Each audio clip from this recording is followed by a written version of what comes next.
തെരഞ്ഞെടുപ്പിന് ശേഷം സംഗീത് പ്രതാപും മമിത ബൈജുവും ഒന്നിക്കുന്ന പുതിയ ചിത്രത്തിന്റെ അനൗൺസ്മെന്റ് പോസ്റ്റർ പുറത്തുവിട്ടു. തണ്ണീർമത്തൻ ദിനങ്ങൾ, പത്രോസിന്റെ പടപ്പുകൾ എന്നീ സിനിമകൾക്ക് ശേഷം ദിനോ പൗലോ സംവിധാനം ചെയ്യുന്ന സിനിമയിലാണ് സംഗീത് പ്രതാപും മമിത ബൈജുവും പ്രധാന കഥാപാത്രങ്ങളായി എത്തുന്നത്. ആഷിഖ് ഉസ്മാൻ പ്രൊഡക്ഷൻസ് ആണ് സിനിമ നിർമ്മിക്കുന്നത്. റൊമാന്റിക് കോമഡി സിനിമയാണെന്നാണ് സൂചന. ഗോവിന്ദ് വസന്തയാണ് സംഗീതം ഒരുക്കുന്നത്.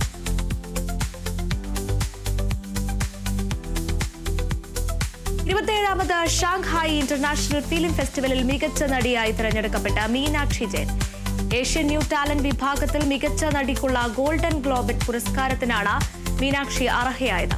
ശിവരഞ്ജനി സംവിധാനം ചെയ്ത വിക്ടോറിയ എന്ന ചിത്രത്തിലെ അഭിനയത്തിനാണ് പുരസ്കാരം.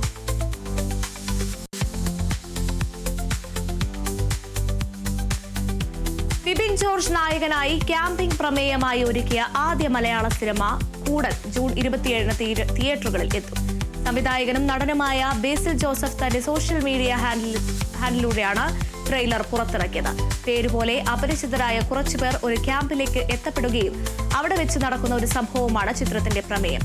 ഷാനു കപൂർ, ഷാഫി എപ്പികാട് എന്നിവർ ചേർന്നാണ് ചിത്രം സംവിധാനം ചെയ്തത്.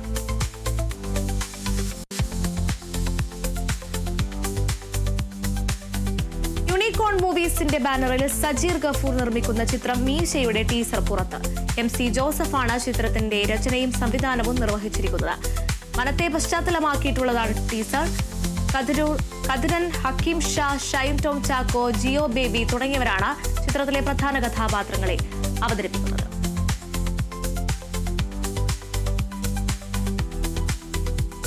ദൃശ്യം 3ന്റെ ചിത്രീകരണം ഒക്ടോബറിൽ ആരംഭിക്കുമെന്ന് സംവിധായകൻ ജിത്തു ജോസഫും ആശീർവാദ് സിനിമാസും അറിയിച്ചു. ദൃശ്യത്തിന്റെ ആദ്യ ഭാഗത്തിലെ ജോർജ് കുട്ടിയുടെ കണ്ണിന്റെ ക്ലോസപ്പ് ഷോട്ടിൽ തുടങ്ങുന്ന റീലിന് ഒപ്പമാണ് ആശീർവാദ് സിനിമാസ് ഇക്കാര്യം അറിയിച്ചത്. ജിത്തു ജോസഫ്, മോഹൻലാൽ, ആന്റണി പെരുമ്പാവൂർ എന്നിവർ പരസ്പരം കൈകോർത്ത് ആലിംഗനം ചെയ്യുന്നതും വീഡിയോയിൽ കാണാം.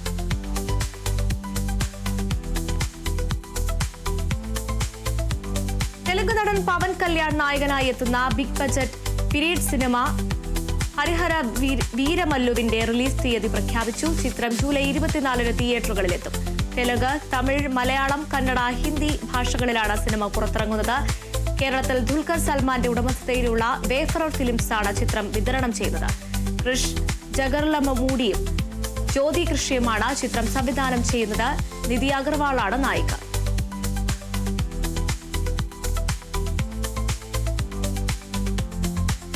സുരേഷ് ഗോപിയുടെ സിനിമ റിലീസ് മാറ്റി. കേന്ദ്രമന്ത്രി സുരേഷ് ഗോപി നായകനായ സിനിമയുടെ റിലീസാണ് മാറ്റിയത്. ജാനകി വേഴ്സസ് സ്റ്റേറ്റ് ഓഫ് കേരളയുടെ റിലീസ് തീയതി മാറ്റി. സിനിമയുടെ പേര് മാറ്റണമെന്ന് സെൻസർ ബോർഡ്. ജാനകി എന്ന പേര് മാറ്റണമെന്നാണ് നിർദ്ദേശം. പേര് മാറ്റാൻ കഴിയില്ലെന്ന നിർമ്മാതാക്കൾ. പ്രദർശനാനുമതി നൽകാതെ സെൻസർ ബോർഡ്. വെള്ളിയാഴ്ചയിലെ റിലീസ് മാറ്റിവെച്ചെന്ന് സംവിധായകൻ.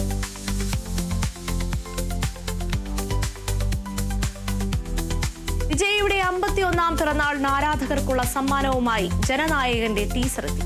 ആദ്യ ഗർജനം എന്ന പേരിലാണ് അണിയറ പ്രവർത്തകർ കാക്കിയിട്ട വിജയെ ആരാധകർക്ക് മുൻപിൽ അവതരിപ്പിച്ചത്. ബിഗ് സ്ക്രീൻ ജീവിതത്തിന് വിരാമമിട്ടുകൊണ്ടാണ് വിജയ് സജീവ രാഷ്ട്രീയത്തിൽ പ്രവേശിച്ചത്. കരിയർ അവസാനിപ്പിക്കും മുൻപ് പ്രിയ താരത്തെ കാണാൻ ആരാധകർക്ക് അവസരം ലഭിക്കുന്ന ചിത്രമാണ് ജനനായകൻ എന്നത് തന്നെയാണ് ഈ സിനിമയുടെ ഏറ്റവും വലിയ പ്രത്യേകത.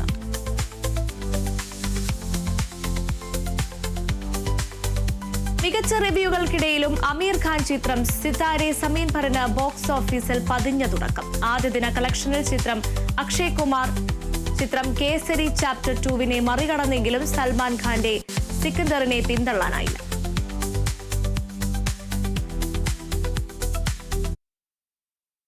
മറ്റു വാർത്തകളിലേക്കാണ്.